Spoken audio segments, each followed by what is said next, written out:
Item ಯಾವುದೇ ಇರಲಿ try ಮಾಡಿ ಆಚಿ ಚಿಕನ್ ಮಸಾಲಾ. ಆಚಿ ಚಿಕನ್ ಮಸಾಲಾ. ಎಸ್, ನಾನು ರಿಷಿ ಅವ್ರ ಹತ್ರ ಹೋಗ್ತೀನಿ. ರಿಷಿ, ಕಳೆದ ವರ್ಷ 2025 ನವೆಂಬರ್ 7ನೇ ತಾರೀಕು ಸುಪ್ರೀಂ ಕೋರ್ಟ್ ಒಂದು ಆದೇಶ ಹೊರಡಿಸಿತ್ತು, ಜೊತೆಗೆ ಒಂದಿಷ್ಟು ಸೂಚನೆಗಳನ್ನು ಕೂಡ ಕೊಟ್ಟಿತ್ತು. ಹೀಗೆಲ್ಲ ಮಾಡಬೇಕು, ಸಾರ್ವಜನಿಕ ಸ್ಥಳಗಳಾದಂಥ ಆಸ್ಪತ್ರೆಗಳು, ಶೈಕ್ಷಣಿಕ ಆವರಣಗಳು, ರೈಲ್ವೆ ನಿಲ್ದಾಣಗಳು, ಅಲ್ಲೆಲ್ಲ ಸ್ವಲ್ಪ ಹುಷಾರಾಗಿರಬೇಕು. ಜೊತೆಗೆ ಈ ಸಂತಾನೋತ್ಪತ್ತಿ ಹೆಚ್ಚಾಗಬಾರ್ದು ಅಂತ ಅಂದರೆ ಸಂತಾನಹರಣ ಚಿಕಿತ್ಸೆ ಮಾಡಿಸ್ಬೇಕು ಅಂತ ಹೇಳಿ, ಅದ್ರ ಬಗ್ಗೆ ನಮ್ಮ ರಾಜ್ಯ ಸರ್ಕಾರ, ನಮ್ಮ ಸ್ಥಳೀಯ ಸಂಸ್ಥೆಗಳು ಎಷ್ಟು ಸೀರಿಯಸ್ ಆಗಿ ತಗೊಂಡ್ವು ಅಂತ. ಈ ವಿಷಯದ ಬಗ್ಗೆ ಒಬ್ರು ಚೂರು ಸೀರಿಯಸ್ ಆಗಿ ತಗೊಂಡೇ ಇಲ್ಲ. ತಗೊಂಡಿದ್ರೆ ಈ ತರ ನಮ್ಮ ರಾಜ್ಯದಲ್ಲಿ ಇಷ್ಟೊಂದು ಸಮಸ್ಯೆಗಳು, ಇಷ್ಟೊಂದು ಅಟ್ಯಾಕ್ಗಳು ಆಗ್ತಾನೆ ಇರಲಿಲ್ಲ. ಇದು ಎಷ್ಟೊಂದು ಬೇಡದೇ ಇರೋ ಪ್ರಾಜೆಕ್ಟ್ಗಳು, ಸಾವಿರಾರು ಕೋಟಿ ಖರ್ಚು ಮಾಡಿ ಇದು ಮಾಡ್ತೀವಿ ಅದು ಮಾಡ್ತೀವಿ, ಅದೇ ರೋಡ್ನಾನೇ ಇನ್ನೊಂದ್ಸಲಿ ದುಡ್ಡು ಮತ್ತೆ ಹಾಕ್ತೀವಿ, ಅದಕ್ಕೆಲ್ಲ ದುಡ್ಡು ಖರ್ಚು ಮಾಡೋದು ನಮ್ಮ ಸರ್ಕಾರ ಅಥವಾ ಆಮೇಲೆ ನಮ್ಮ ರಾಜಕಾರಣಿಗಳು ತುಂಬ ಚೆನ್ನಾಗಿ ಮಾಡ್ತಾರೆ. ಒಂದು ವಾರ್ಡ್ ಲೆವೆಲಲ್ಲಿ ಅಥವಾ ಒಂದು ಏರಿಯಾ ಲೆವೆಲಲ್ಲಿ ಆ ಅಧಿಕಾರಿಗೆ ಡೈರೆಕ್ಟಿವ್ ಕೊಟ್ಟರೆ ಇದೇನು ಬಜೆಟ್ ಜಾಸ್ತಿ ಆಗಲ್ಲ. ಒಂದು ಆ್ಯನಿಮಲ್ ಶೆಲ್ಟರ್ ಮಾಡೋಕ್ಕಾಗಲಿ, ಒಂದು ಅದಕ್ಕೆ ನ್ಯೂಟರ್ ಮಾಡಿ ಬೆಳಿಬಾರ್ದು ಸಂಖ್ಯೆಗಳು ಅಂತ ಎಲ್ಲ ನೋಡ್ಕೊಳ್ಳೋಕ್ಕೆ ಇದೇನು ಕಷ್ಟ ಕೆಲಸ ಅಲ್ಲ. ಇದು ಎಷ್ಟೊಂದು ದೇಶಗಳಲ್ಲಿ ಎಲ್ಲ ಕಡೆ ಮಾಡ್ತಾರೆ. ಈಗ ಭಾರತದಲ್ಲೇ ಒಂದು 2-3 ಯಾವ್ಯಾವ ಊರಲ್ಲಿ ಈ ಥರ ಚೆನ್ನಾಗಿ ಮಾಡ್ತಾರೆ ಅಂತ ನಾನು ಒಂದು ಸ್ವಲ್ಪ ನೋಡ್ತಾ ಇದ್ದೆ. ಕೆಲವು ಇಂದೋರಲ್ಲಿ ಆ ಥರ ಜಾಗಗಳಲ್ಲಿ ಇದೆಲ್ಲ ಪ್ರೋಗ್ರಾಮ್ ಆಗಲೇ ಮಾಡಿದ್ದಾರೆ, ಸಕ್ಸಸ್ಫುಲ್ಲಾಗಿ ಮಾಡಿದ್ದಾರೆ ಅಂತೆಲ್ಲ ಇದೆ. ಸೊ ನಮ್ಮ ರಾಜ್ಯದಲ್ಲಿ ಯಾಕೆ ಮಾಡಬಾರ್ದು, ನಮ್ಮ ನಗರದಲ್ಲಿ ಯಾಕೆ ಮಾಡಬಾರ್ದು ಅಂತ ನಾವು ಕೇಳಕ್ಕೆ ಹೋಗೋದು. ಈಗ ಸುಪ್ರೀಂ ಕೋರ್ಟ್ ಆರ್ಡರ್ ಅಂತೂ ಕ್ಲೀನಾಗಿ ಕೊಟ್ಟಿದೆ, ಡೈರೆಕ್ಟಿವ್ಸ್ ಕ್ಲೀನಾಗಿ ಕೊಟ್ಟಿದೆ, ಆದ್ರೆ ಅದನ್ನ ಫಾಲೋ ಮಾಡೋರು ಯಾರು, ಅದನ್ನ ಎನ್ಫೋರ್ಸ್ ಮಾಡಕ್ಕೆ ಯಾರಿದ್ದಾರೆ, ಯಾರಿಗೆ ನಾವು ಇಲ್ಲಿ ಸುಪ್ರೀಂ ಕೋರ್ಟ್ ಇದನ್ನ ಈ ಆರ್ಡರ್ ಹೇಳಿದ ಮೇಲೆನೆ ಅಥವಾ ಈ ಆದೇಶ ಹೊರಡಿಸಿದ ಮೇಲೆನೆ ನಮ್ಮ GBA ಬಿರಿಯಾನಿ ಹಾಕೋದಕ್ಕೆ ಮುಂದಾಗಿತ್ತು ನಾಯಿಗಳಿಗೆ. ಅಂದ್ರೆ ಎಷ್ಟು ಸೀರಿಯಸ್ ಆಗಿದ್ದಾರೆ ಜನರ ವಿಚಾರಕ್ಕೆ ಸಂಬಂಧಪಟ್ಟಂತೆ ನಮ್ಮ ಸ್ಥಳೀಯ ಸಂಸ್ಥೆಗಳು ಅನ್ನೋದು ಒಂದು ಪ್ರಶ್ನೆ. ಸೊ ಇದೆಲ್ಲದರ ಜೊತೆಗೆ ಪ್ರಶಾಂತ್ ಸರ್, ನಾವು ನಾಯಿ ಪ್ರಿಯರು ಅಥವಾ ಶ್ವಾನ ಪ್ರಿಯರು ಅಂತ ಏನು ಕರಿತೀವಿ, ಅವರೆಲ್ಲ ಭಾಳ ಹರ್ಟ್ ಆಗ್ತಾರೆ ಈ ವಿಚಾರದಲ್ಲಿ. ಜೊತೆಗೆ ನಾಯಿಗಳನ್ನು ಸಾಯಿಸಬೇಕಾ, ಯಾಕೆ ಬೇಕು ಇದೆಲ್ಲ, ಮತ್ತು ಬೇರೆ ಮಾರ್ಗ ಇಲ್ವಾ ಅಂತ ಪ್ರಶ್ನೆ ಬರುತ್ತೆ. ಸೊ ಅದ್ರ ಬಗ್ಗೆ ಏನು ಹೇಳ್ತೀರಿ ನೀವು? ಈಗ ರ್ಯಾಬಿಸ್ ಬಂದಿರೋ ನಾಯಿ ಮತ್ತು ಆಕ್ರಮಣಕಾರಿ ನಾಯಿ, ಡೇಂಜರಸ್ ಡಾಗ್ಸ್, ಇದನ್ನು ಮತ್ತೆ ನೀವು ದಯಾಮರಣ ಮಾಡದೆ ಇನ್ನೇನು ಮಾಡಬೇಕು ಹೇಳಿ? ಬೇರೆ ಏನು ಮಾಡಬೇಕು? ಅದಕ್ಕೆ ಸಪ್ರೇಟಾಗಿ ಒಂದು ಶೆಲ್ಟರ್ ಇಟ್ಕೊಂಡು ಅದಕ್ಕೆ ಊಟ ಹಾಕಕ್ಕೆ ಹೋಗೋವನು ಬೈ ಚಾನ್ಸ್ ಏನಾದ್ರು ಅದ್ರದ್ದು ಸಲೈವ ಟಚ್ ಆಯ್ತು ಅಂದ್ರೆ ರೋಗ ಬರುತ್ತೆ. ಅಲ್ಲ, ಕಳೆದ ಬಾರಿ ಈ ಆದೇಶ ಬಂದಾಗಲೇ ನಾಯಿಗಳ ಹಕ್ಕನ್ನ ಕಿತ್ಕೊಳ್ತಾ ಇದ್ದೀರಾ ಅಂತ ಹೇಳಿ ಬೀದಿಗಿಳಿದು ಬಿಟ್ಟಿದ್ರು ನಾಯಿ ಪ್ರಿಯರು. ಸರ್, ನಾಯಿಗಳ ಹಕ್ಕನ್ನ ಕಿತ್ಕೊಂಡಿಲ್ಲ. ಅದೇನೆ ಮೇಯ್ನ್ ಏನು ಅಂತಂದರೆ ಈ ಡಾಗ್ ಲವರ್ಸ್ ಏನು ಮಾಡ್ತಾರೆ, ಇವರು SOPs ಓದಲ್ಲ. ನಾನು ಮೊದಲೇ ಹೇಳಿದ್ನಲ್ಲ, ಸ್ಟ್ಯಾಂಡರ್ಡ್ ಆಪರೇಟಿಂಗ್ ಪ್ರೊಸೀಜರ್ಸ್ ಓದಲ್ಲ.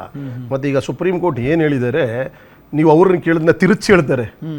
ಆ ನಾಯಿ ಮೇಲಿರೋ ಲವ್ ಆ್ಯಂಡ್ ಎಫೆಕ್ಷನ್ಗೆ ಈ ಆರ್ಡರ್, ಸುಪ್ರೀಂ ಕೋರ್ಟ್ ಆರ್ಡರೇ ತಪ್ಪು ಅಂದ್ಬಿಡ್ತಾರೆ ಇವರು. ನಿಜ, ಹೌದು. ಅವರು ಅದನ್ನ ಕರೆಕ್ಟಾಗಿ ಸೆನ್ಸಿಬಲ್ ಆಗಿ ಓದಬೇಕು. ಏನು ಹೇಳಿದ್ದಾರೆ, ಏನು ಡೈರೆಕ್ಷನ್ಸ್ ಏನು ಕೊಟ್ಟಿದ್ದಾರೆ ಸುಪ್ರೀಂ ಕೋರ್ಟ್ ಅಂತ ಹೇಳಿ. ಅವ್ರೇನು ನಾಯಿನ ಕಿತ್ಕೊಂಡು ನಾಯಿ ಇದು ಮಾಡಿ ಅಂತ ಹೇಳ್ತಾ ಇಲ್ಲ. ಪಾಪ್ಯುಲೇಷನ್, ಡಾಗ್ ಪಾಪ್ಯುಲೇಷನ್ನ ಯಾವ ಥರ ನಿಯಂತ್ರಣಗೊಳಿಸಬೇಕು, ಹ್ಯೂಮನ್ ಡಾಗ್ಸ್ ಕಾನ್ಫ್ಲಿಕ್ಟ್ ಆಗಬಾರ್ದು, ಆಯ್ತಾ? ಮತ್ತೆ ನೋಡಿ, ಆ ಇಂಜುರೀಸ್ ಮಕ್ಕಳನ್ನ ನೀವು ಅವಾಗಲೇ ಹೇಳಿದ್ರಲ್ಲ, ಈ ಮಕ್ಕಳನ್ನ ಅಟ್ಯಾಕ್ ಮಾಡಿರೋದ್ರಲ್ಲಿ ಎಷ್ಟೋ ಫೇಸ್ ಡ್ಯಾಮೇಜ್ ಆಗಿದೆ, ಗ್ರೀವಿಯಸ್ ಇಂಜುರೀಸ್ ಆಗಿದೆ ಮಕ್ಕಳಿಗೆ. ನೀವು ಎಥಿಕಲ್ ಆಗಿ ನೋಡಿದ್ರೆ ಮನುಷ್ಯ ಇಂಪಾರ್ಟೆಂಟ್. ಇದು ಕೇಳಿದ್ರೆ ಬೈತಾರೆ ನನ್ನನ್ನು, ಇರಲಿ ಪರವಾಗಿಲ್ಲ. ಮನುಷ್ಯ ಇಂಪಾರ್ಟೆಂಟಾ, ನಾಯಿ ಇಂಪಾರ್ಟೆಂಟ್ ಅಂತ ನೋಡಿದ್ರೆ ವ್ಯಾಲ್ಯೂಸಲ್ಲಿ, ನಾನು ಹೇಳೋ ಪ್ರಕಾರ ವ್ಯಾಲ್ಯೂಸಲ್ಲಿ ಮನುಷ್ಯ ಫಸ್ಟ್ ಆದ್ಯತೆ ಬದ್ದಾನೆ. ನಿಜ, ನಾಯಿ ಅದ್ರ ಕೆಳಗಡೆನೆ ಬರೋದು. ಸುಪ್ರೀಂ ಕೋರ್ಟ್ ಕೂಡ ಅದನ್ನೇ ಹೇಳಿದ್ದು. ಏನೋ ಹ್ಯೂಮನ್ ಕಮ್ಸ್ ಫಸ್ಟ್, ಹೌದು, ಆನಿಮಲ್ ಕಮ್ಸ್ ನೆಕ್ಸ್ಟ್. ಮಾನವ ಸುರಕ್ಷತೆಗೆ ಆದ್ಯತೆ, ಮತ್ತೆ human safety comes priority. Human safety important, dog safety is also important. See, there is a compassion towards a dog. ಏನು ಸಹಾನುಭೂತಿ ತೋರಿಸ್ಬೋದು ಪ್ರಾಣಿಗಳಿಗೆ, ಕರೆಕ್ಟ್, ಆಯ್ತಾ? ಬಟ್ ಅದಕ್ಕೆ ಅಂತ ಹೇಳ್ಬಿಟ್ಟು ಮನುಷ್ಯನ ಮೇಲೆ ಪ್ರಾಣಿ ಬರಲ್ಲ. ಸರ್, ನಾವೇ ಹೇಳ್ತೀವಿ ನಿಯತ್ತಿಗೆ ಇನ್ನೊಂದು ಹೆಸರು ಅಂತ ಅಂದರೆ ಅದು ನಾಯಿ, ನಿಯತ್ತಿನ ಪ್ರಾಣಿ ಅಂತ ಅಂದರೆ ಅದು ಶ್ವಾನ ಅಂತ ಹೇಳಿ. ಸರ್, ನಾನು ಹೇಳಿದ್ರೆ ಜನ ಬೈಕೊಳ್ಳಿ, ತೊಂದರೆ ಇಲ್ಲ. ನೀವು ಹೇಳೋ ಸ್ಟೇಟ್ಮೆಂಟೇ ರಾಂಗು. ಯಾಕೆ ಸರ್? ಏನಕ್ಕೆ ಅಂದರೆ the dog is the faithful animal ಅಂತಾರೆ. ಏನೋ ತುಂಬಾ ನಿಯತ್ತಾದ ಈ ಜಗತ್ತಲ್ಲಿ ಪ್ರಾಣಿಗಳಲ್ಲಿ ನಾಯಿ ಅಂತ ಹೇಳ್ತಾರಲ್ಲ, ಅದು 100% ತಪ್ಪೋದು. ಅದು ನಾನು ಹೇಳ್ತಾ ಇಲ್ಲ, ಯಾರೋ ಒಬ್ರು ಜ್ಞಾನಿ ಹೇಳಿದ್ನ ಓದಿದ್ದೀನಿ, ಕೇಳಿದ್ದೀನಿ. ಈ ಪ್ರಪಂಚದಲ್ಲೇ ನಿಯತ್ತಿಲ್ದಿರೋದು, ಏನೋ ಪ್ರಾಣಿ ಅಂದ್ರೆ ಅದು ನಾಯಿನೇ. Dog is an unfaithful animal. ಹೇಳ್ತೀನಿ ಕೇಳಿ, ಅದನ್ನ ಸರ್ ಹೆಂಗೆ ತಿರ್ಚ್ ಬರ್ದ್ಬಿಟ್ಟವ್ರೆ. ಹಳೆಬ್ರು ಬರ್ದಿರೋದನ್ನ Okay. ತಿರ್ಚ್ ಬರ್ದಿದ್ದಾರೆ. ನಾಯಿ ನಿಯತ್ ನಾಯಿಂದ ನಾಯಿಗೆ ನಿಯತ್ತೆ ಇಲ್ಲ ಅಂತ ಹೇಳ್ತೀರಿ.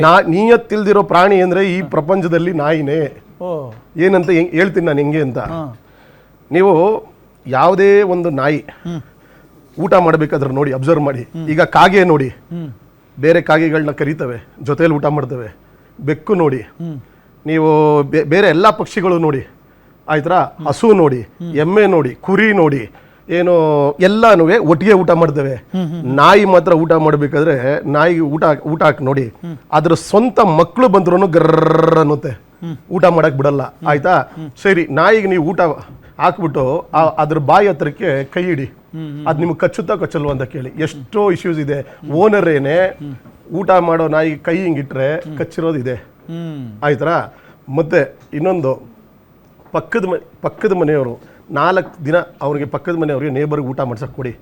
ನೀವು ಆ ನಿಯತ್ತು ಅಲ್ಲಿಗೆ ಹೋಗುತ್ತೆ, ನಿಮಗ್ ಬರಲ್ಲ. ನೀವೀಗ ಯಾರು ಊಟ ಆಗ್ತಾ ಇದಾರೆ ಅವ್ರಿಗೆ ನಿಯತ್ತು ಅಷ್ಟೇನೆ.